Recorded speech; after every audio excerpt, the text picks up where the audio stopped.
We haven't been formally introduced. I'm... William Donlow, Langley. We met 30 years ago.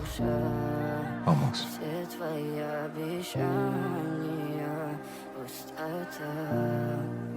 So you're him. I understand I owe you my life.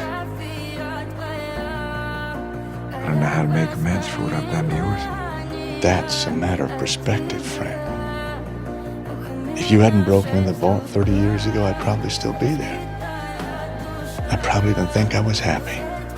I never would have found the only home that's ever brought me peace. And I certainly never would have met the woman I love.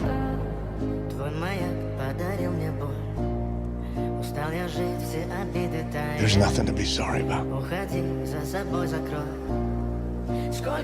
I owe you my life.